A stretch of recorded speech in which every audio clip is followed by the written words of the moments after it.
Well, Governor, thanks for sitting down and doing this interview. Let's start with the economy. Oregon's economy is doing great now, like a lot of states' economy, and yet our deficit continues to grow. And in this next biennium, I know you're trying to put the budget together, it could be close to $2 billion deficit. That's the reality of the times we live in. How do you prioritize what you want to do when the reality is you can't do everything you want to do, and we're going to have this deficit? How do you make the best out of what you have? Well, that's one of the challenges with this job, is figuring out what to prioritize and what to focus on. And for me, it's really clear. 3 areas. Number one, making sure that we have an education system in this state that is second to none. Number 2, making sure the economy, the prosperity that we're seeing in primarily the metropolitan areas is more inclusive. That includes our rural communities, our communities of color, and our low-income communities, and making sure those communities have the tools and the resources they need to thrive. And the third piece for me is making sure that every Oregonian has access to health care. We've made some tremendous progress. Now 94% of adults have access to health care, and about 99% of children.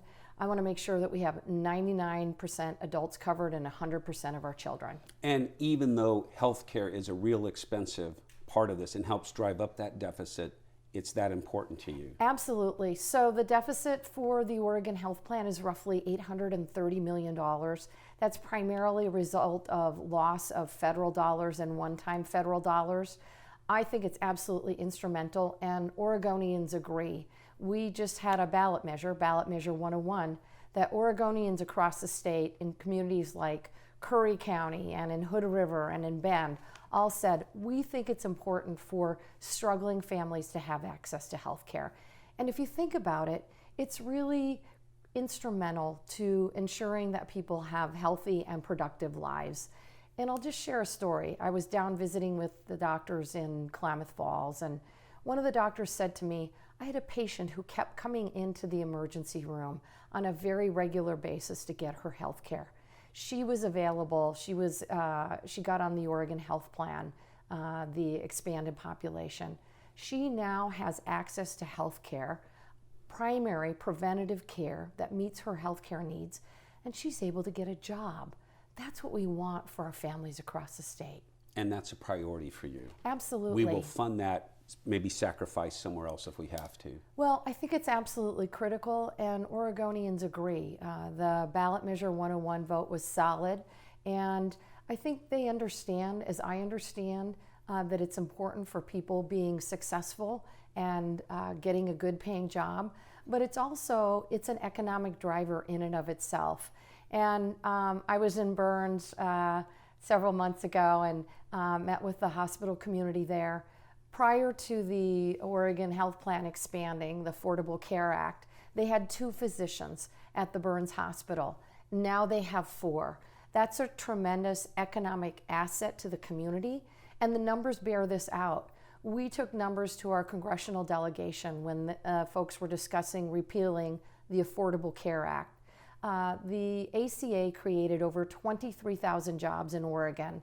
And we know if that gets repealed, if we rip health care away from over 400,000 Oregonians, that will cause even a greater job loss in those 23,000 jobs. Let's talk about education. You have highlighted that. You're committed to making Oregon's education system better. Past plans have fallen short. We still have one of the worst high school graduation rates. We have problems with higher education. What is your plan to turn that around? So we certainly have made some progress, but Jeff, there's no question we have a lot more work to do in this arena. So our high school graduation rate improved in 2017. It's the biggest increase since we started keeping track. And we saw a 7-point percentage increase in our underserved communities, our low-income communities of color and rural communities. That's a really good thing. These are very positive trends. I'm finding that the number one thing that we can do in terms of improving our high school graduation rate is to invest in career and technical education or hands-on learning. When I was in high school, we called it VOTEC education. Maybe 2 decades ago, we ripped these programs out of the schools. It's been a huge loss, both in terms of education and in terms of the economy. So since I've become governor, we've made steady progress in investing in career and technical education. 2015, we doubled the number to $32 million. And in 2017, with the help of ballot measure 98, we increased that to $170 million. My goal as governor is to make sure that we invest a full funding for ballot measure 98, $300 million. And this is because we know that when students get access to hands-on learning, they want to stay in the classroom. Education becomes relevant. It connects careers to the classroom, and it also teaches them very important life skills like teamwork. Let me share one quick story. I was in Junction City a couple of weeks ago at the beginning of the school year, and we were touring a culinary arts program. And I asked this young man, "What did you learn, or what are you learning from this program?" And he looked at me and said, "You can't be governor alone. It takes a whole team. That's what I'm learning in a culinary arts program." So that's really important. It also creates a skilled and diverse workforce, and that's what we need. That's what our employers tell us that we need. Two other quick things on education while we're focused on education. The second piece is creating what I call a seamless system of education, literally from cradle to career. Unified? Yes, unified and seamless. That means making sure our kids, all of our kiddos, show up to kindergarten ready to learn. And that means investing in an early childhood education system for our low-income kids that will ensure that they have the building blocks and what the tools that they need to succeed in kindergarten.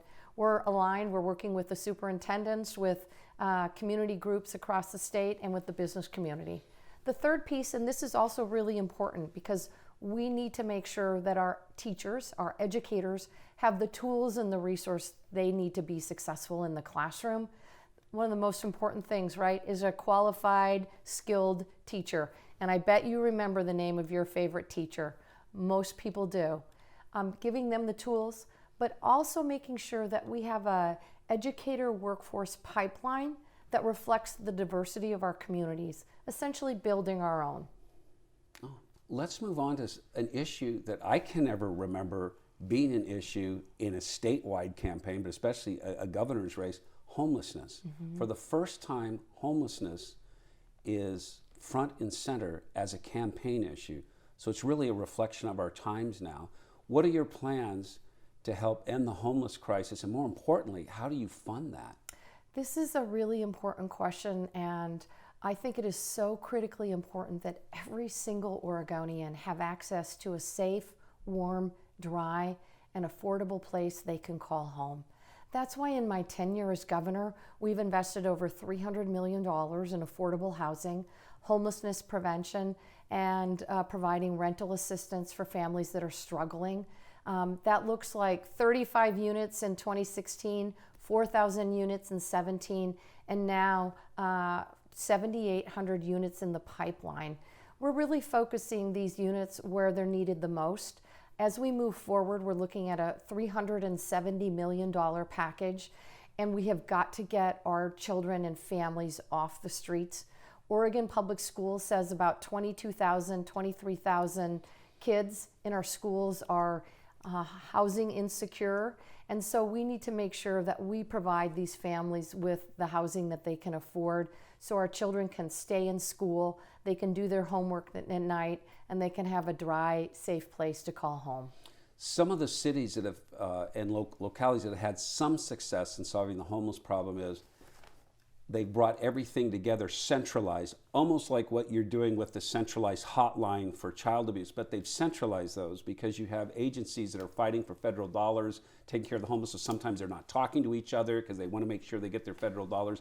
Do you see anything like that, centralizing that fight against the homelessness? I think I would describe it as more as collaboration and partnerships. So we've been working very closely with jurisdictions like Multnomah County.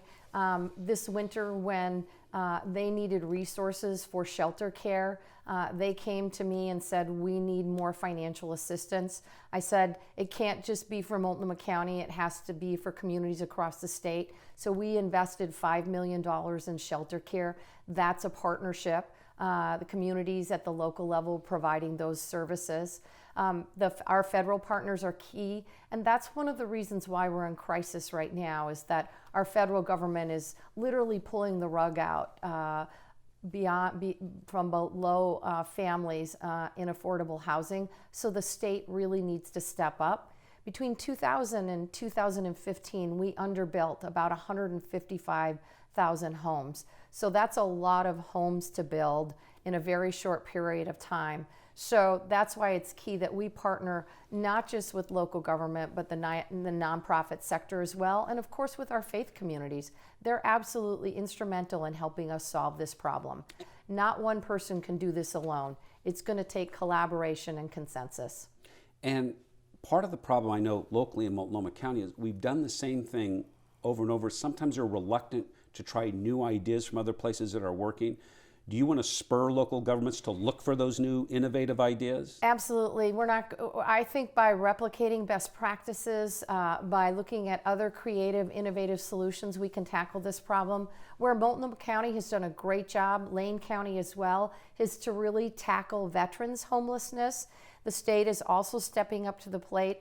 We know on any given moment we have roughly 1,300 to 1,500 veterans across the state that are homeless. And that's why I have asked my Department of Veterans Affairs to partner and get all of our veterans off the streets over the next 18 months. Let's talk about, in particular, vulnerable children. Mm-hmm. And Oregon's we moved from crisis to crisis with foster care. And a lot of that was before you were governor. Some of it happened then. We had the report come out, last January? Mm-hmm. And you've started acting on that. Why did it take crisis after crisis, do you think, before we could really start tackling this issue? And what are you doing specifically now to help improve it? So this has been an area that I've worked in for a number of years as a lawyer and as an advocate and as a legislator. And I have to tell you, it is one of the things that keeps me up at night. And so my focus has been to make sure that our children in foster care are safe, that we are safely and responsibly reducing caseloads for our caseworkers, and of course that we are working hard to recruit and retain foster parents and provide them with the support and services that they really need.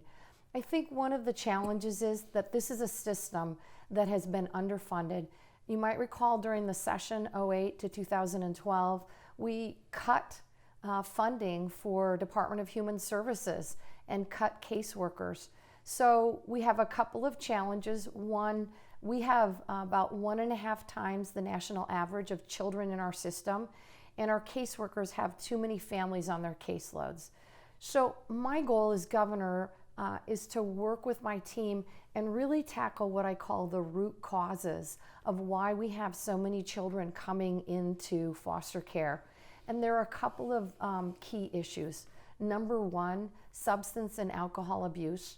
I just saw a report last week. We now have about 75% of our children coming into foster care with one or both parents using drugs or alcohol. That's substantially higher than what we're seeing nationally. Secondly, housing is also driving kids coming into foster care, and then domestic violence. So we're working on all of those. I've created a children's cabinet, talked a little bit about an early childhood system.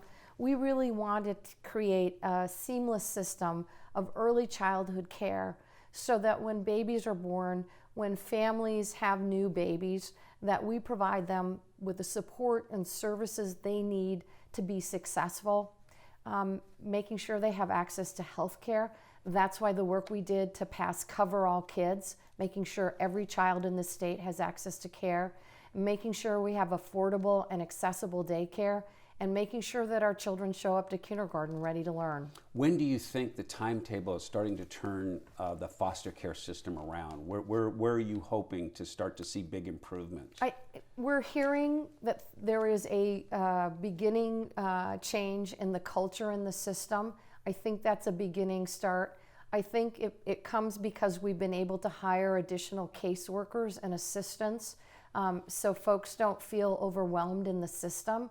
I get weekly reports, not weekly reports, monthly reports from the agency, and so I review those on a regular basis. But we are still, if there are families out there that are interested in serving as foster parents, this is not a problem that I can solve alone or my incredible team at Department of Human Services can solve. Marilyn Jones, our new director, she is a former foster parent and also an adoptive parent, so she literally has firsthand experience. We need help. We need our nonprofit partners, and they're stepping up to the plate, and we certainly need our communities across the state to help us tackle this problem. Let's change gears here and talk about one of the initiatives on the ballot here in Oregon that's drawing national attention, which is Measure 105, that would reverse Oregon's sanctuary status that we've had in place for 31 years. Since 1987. And you've come right out against that. Why? Because I believe very strongly that Oregon needs to continue to be a welcoming and inclusive state for all who call this place home.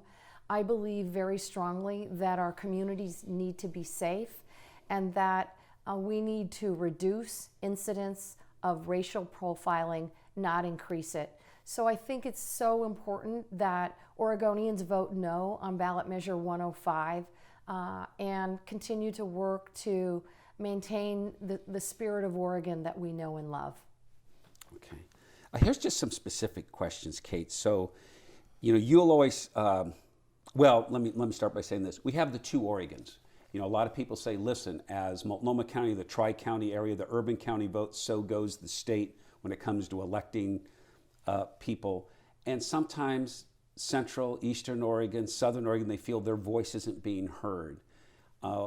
What have you done as governor? What will you continue to do to ensure them that their voices are heard when it comes to important issues in Oregon, that they're not ignored, that they don't think it's just the big city folks here in Multnomah County that control politics? I know that folks feel that way about prior administrations. I hope they'll at least look at what we're doing under my leadership and how it's different. And I'm focused on three things. It's about people, it's about policy, and it's about pennies or money.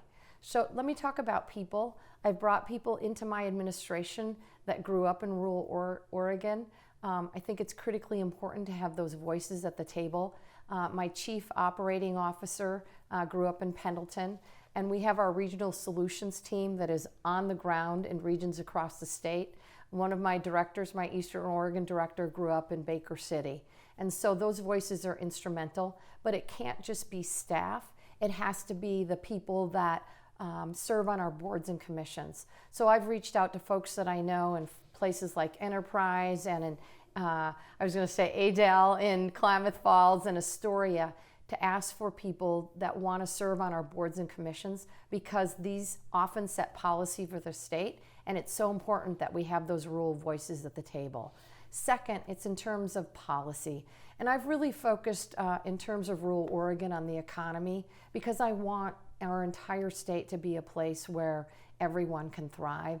And that means providing rural Oregon with the tools and the resources it needs to be successful.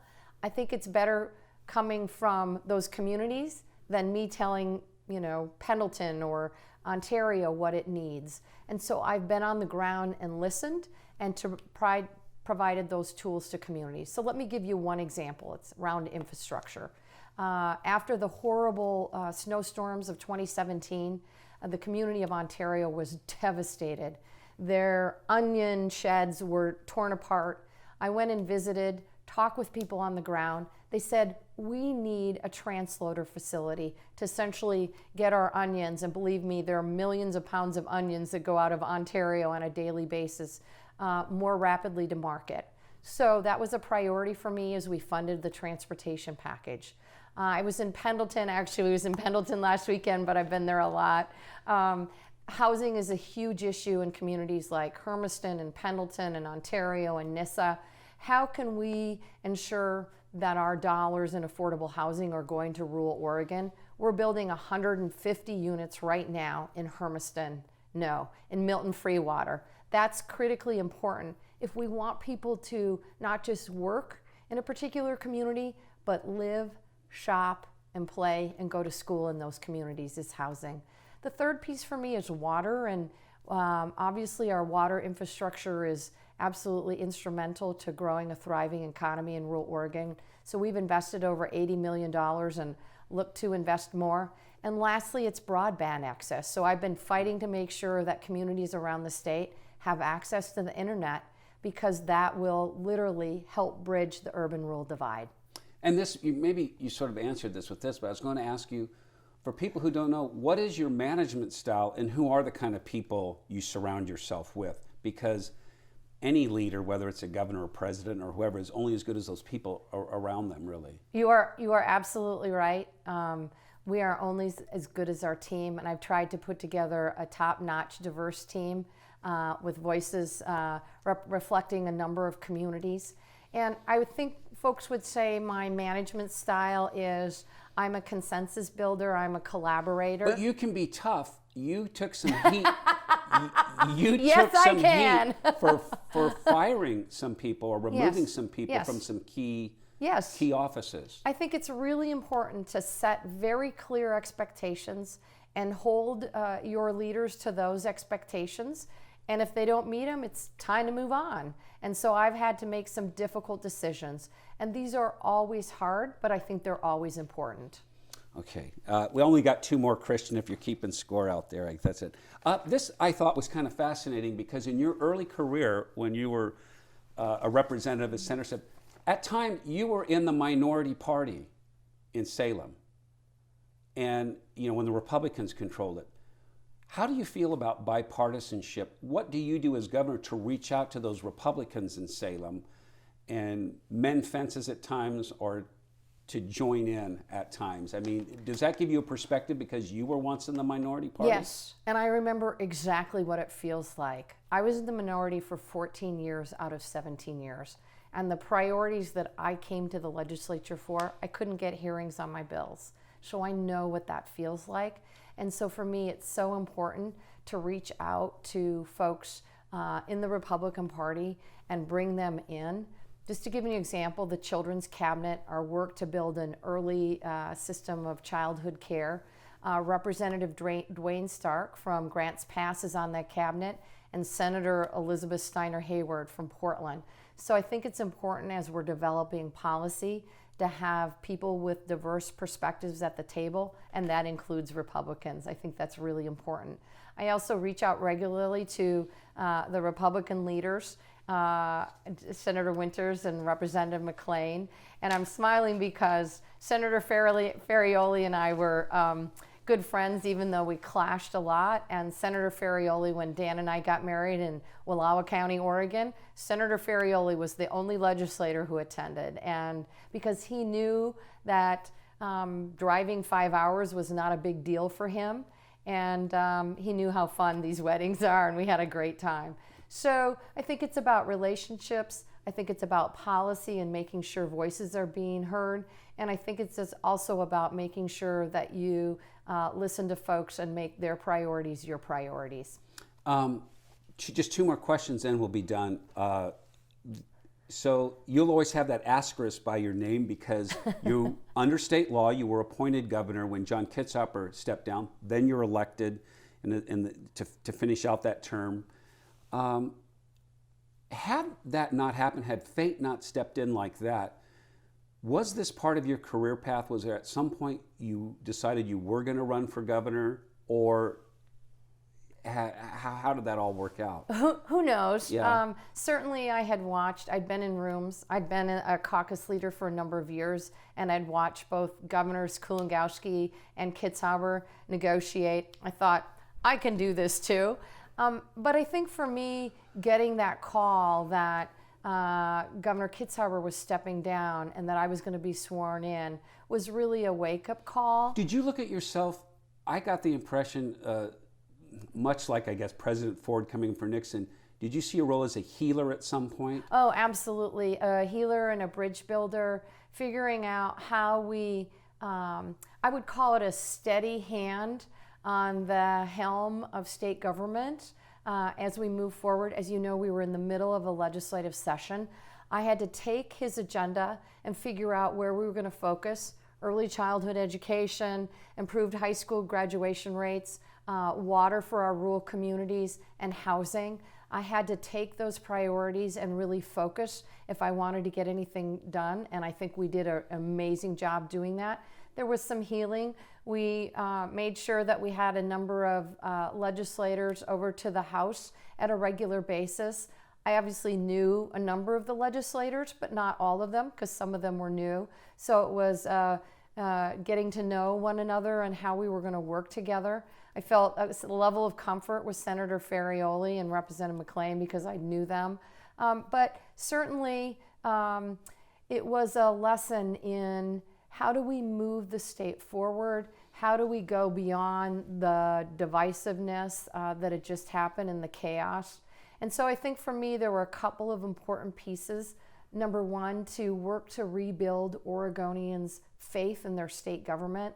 And we did that by substantially strengthening Oregon's Ethics Commission and expanding access to state government through our work in transparency. And frankly, doing what we call GSD, getting stuff done. And we did that very successfully. Okay, maybe the last question, which you can kind of use as a final statement, I think, if you want to think of it that way. So we're in some very trying times right now, not just Oregon, but every state, and what's hanging over us nationally. And there's a lot of anger among voters. There's a lot of just frustration among voters. Have you ever seen times like this, and what would you tell people as they head to the, or here as they mail in their ballots? That's a really great question. I think the most important thing is that our voices are so much more important than they ever have been. And I won my first race for the state house. It was a Democratic primary. I won by 7 votes. And I will tell you, this many years later, 20 plus years later, I still have people say to me, "Oh, Governor Brown, I was your 7th vote. I was the reason that you won." And you know what? They were. Everyone who voted for me was the reason why I won that race.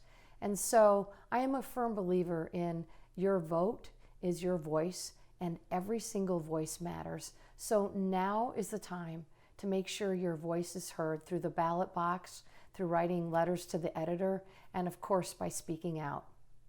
Okay, Governor, thank you. Thank you. Yeah.